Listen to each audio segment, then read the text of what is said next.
കുമുദേവി സീരിയലിന്റെ ഇന്നത്തെ എപ്പിസോഡ് റിവ്യൂയിലേക്ക് എല്ലാവർക്കും സ്വാഗതം.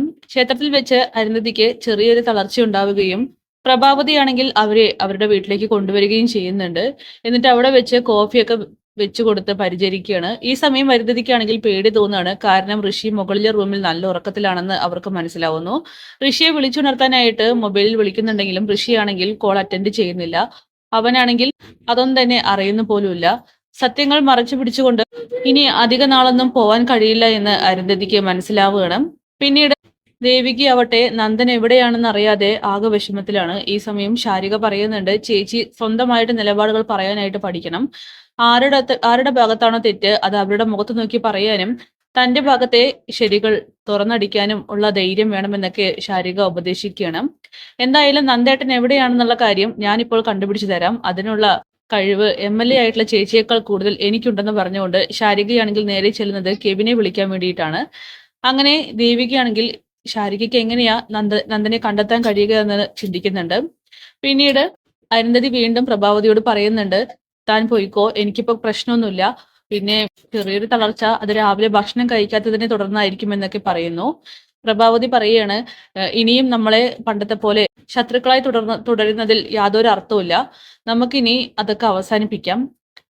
തന്റെ മകൻ ഋഷിയെ കാണാത്തതിൽ സത്യത്തിൽ എനിക്ക് നല്ല വിഷമമുണ്ട്. എന്തെങ്കിലും തെറ്റ് ചെയ്തിട്ടുണ്ടെങ്കിൽ അരുന്ധതി അത് ക്ഷമിക്കണം എന്നൊക്കെ പറയുമ്പോൾ ഇത് കേട്ട് അരുന്ധതിയാണെങ്കിൽ എനിക്ക് ആരെയും സംശയമില്ല, ആരോടും ദേഷ്യമില്ല. ഋഷി തനിയെ മാറിയിരിക്കുകയാണെന്നാണ് എൻ്റെ മനസ്സ് പറയുന്നത്. അവൻ എന്നോട് വലിയ ദേഷ്യം ഉണ്ടായിരിക്കും എന്നൊക്കെ പറയുമ്പോൾ ഇനിയും പഴയ പക വെച്ച് നടക്കരുത്, അരുന്ധതി എന്നോട് ക്ഷമിക്കണമെന്ന് വീണ്ടും വീണ്ടും പ്രഭാവതി പറയുന്നു. പക്ഷെ ഋഷി ആവട്ടെ ഇതൊക്കെ കേട്ടുകൊണ്ട് താഴേക്ക് വരുന്നുണ്ട്.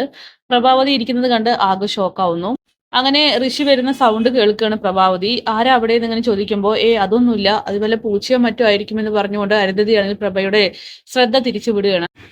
അങ്ങനെ ഋഷി അരുന്ധതി പ്രഭാവതിയുമായിട്ട് സംസാരിക്കുന്നതൊക്കെ തന്നെ കേട്ട് കടിച്ചമർത്തി നിൽക്കുകയാണ് ദേഷ്യം. കാരണം തന്റെ മകൻ തന്നെയാണ് ഋഷിയെ ഇല്ലായ്മ ചെയ്തിരിക്കുന്നത് എന്ന് പ്രഭാവതിക്ക് അറിയാം. എന്നിട്ടും അമ്മയോട് എത്ര അഭിനയത്തിലാണ് അവർ സംസാരിക്കുന്നത് എന്നൊക്കെ ഋഷി തിരിച്ചറിയുന്നുണ്ട്. അതുപോലെ തന്നെ പ്രഭാവതിയെ കൊല്ലാനുള്ള കലിപ്പിലാണ് ഋഷി അങ്ങനെ നിൽക്കുന്നത്. എന്തായാലും ഈ സമയം നന്ദനാവട്ടെ ഇസബല്ലയ്ക്കൊപ്പം യാത്ര തുടർന്നുകൊണ്ടിരിക്കുകയാണ്. മറിഞ്ഞിരിക്കുന്ന ചതി നന്ദനും ഇസബല്ലയും അറിയുന്നില്ല. കെവിനെ വിളിച്ച് ശാരികയാണെങ്കിൽ കാര്യങ്ങളൊക്കെ തന്നെ തിരിച്ചറിഞ്ഞിരിക്കുന്നു. ഇസബല്ലയ്ക്കൊപ്പം യാത്രയിലാണ് നന്ദൻ എന്നുള്ള സത്യം ശാരിക തിരിച്ചറിഞ്ഞു. അങ്ങനെ ഫ്രൂട്ട്സ് മറ്റും വാങ്ങാനായിട്ട് ഇസബല്ല പുറത്തേക്ക് പോകുന്നുണ്ട്. എന്നിട്ട് പറയുകയാണ് നന്ദനോട്, ഇതെങ്ങനെ കഴിക്കണം, രാവിലെ തൊട്ട് ഒന്നും കഴിച്ചിട്ടില്ല, ഇങ്ങനെയാണെങ്കിൽ നന്ദ നമുക്ക് ഇവിടെ വെച്ച് ഈ ട്രിപ്പ് അവസാനിപ്പിക്കാം എന്നൊക്കെ പറയുമ്പോൾ വേണ്ട ഇസബല്ല, എന്നൊന്നും വിചാരിക്കരുത്, എനിക്ക് നല്ല ടെൻഷൻ ഉണ്ടെന്നൊക്കെ തന്നെ നന്ദൻ പറയുന്നു. അങ്ങനെ ശാരികയാവട്ടെ ദേവികയോട് വന്ന് പറയുന്നുണ്ട്, ചേച്ചിക്ക് ഇപ്പൊ നന്ദേട്ടൻ എവിടെയാണെന്ന് അറിയണ്ടേ, ഞാൻ പറഞ്ഞു തരാം. നന്ദേട്ടൻ ഇസബല്ലയ്ക്കൊപ്പമുണ്ട്, സംശയമുണ്ടെങ്കിൽ ഇസബല്ലയുടെ നമ്പറിൽ വിളിച്ചു നോക്കെന്ന് പറയുകയാണ്. അങ്ങനെ ദേവിയാണെങ്കിൽ ഇത് കേൾക്കുമ്പോൾ തന്നെ ഷോക്ക് ആവുകയാണ്. ഇസബല്ലയ്ക്കൊപ്പമോ, എന്തിനു നന്ദു ഇസബല്ലയ്ക്കൊപ്പം പോയിരിക്കുന്നത്? അത് അവര് ഒരു ട്രിപ്പിന് പോയിരിക്കുകയാണ്. എന്തായാലും കൊള്ളാം ചേച്ചി, നന്ദേട്ടന്റെ ഈ ഒരു സ്വഭാവം. ചേച്ചി ഇരിക്കുമ്പോൾ മറ്റൊരു പെൺകുട്ടിയുമായിട്ട്, അതും സോഷ്യൽ മീഡിയയിൽ അത്രയ്ക്കും വൃത്തികെട്ട ന്യൂസ് വന്ന പെൺകുട്ടിയുമായിട്ടാണ് നന്ദേട്ടന്റെ കറക്കം. ഇതൊന്നും ഒരിക്കലും ഒരു ഭാര്യയും അംഗീകരിച്ചു കൊടുക്കില്ല, ചേച്ചി അല്ലാതെ. ചേച്ചിക്ക് തന്നെ സ്വയം നാണക്കേട് തോന്നുന്നില്ല എന്ന് ചോദിക്കുമ്പോൾ ഇസബല്ലയുടെ നമ്പറിലേക്ക് ദേവിക വിളിക്കുന്നുണ്ട്.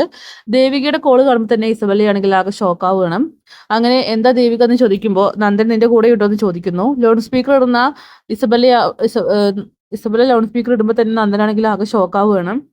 അങ്ങനെ എന്റെ കൂടെ നന്ദൻ ഇല്ലെന്ന് പറയുമ്പോൾ എന്റെ ഭർത്താവ് നിന്റെ കൂടെ തന്നെയുണ്ട്, മര്യാദയ്ക്ക് നന്ദുവിന് ഫോൺ കൊടുക്ക്, അല്ലെങ്കിൽ രണ്ടും അകത്താകുമെന്ന് പറഞ്ഞുകൊണ്ട് ദേവിക ഭീഷണിപ്പെടുത്തുകയാണ്. എന്തായാലും കാര്യങ്ങൾ എത്രത്തോളം എത്തിയെന്ന് ദേവികയ്ക്കും മനസ്സിലാവുന്നുണ്ട്. നന്ദനാണെങ്കിൽ ആകെ കുടുങ്ങിയ അവസ്ഥയിലും. അപ്പൊ കാത്തിരിക്കാം കിടിലൻ എപ്പിസോഡ്സിനായിട്ട്.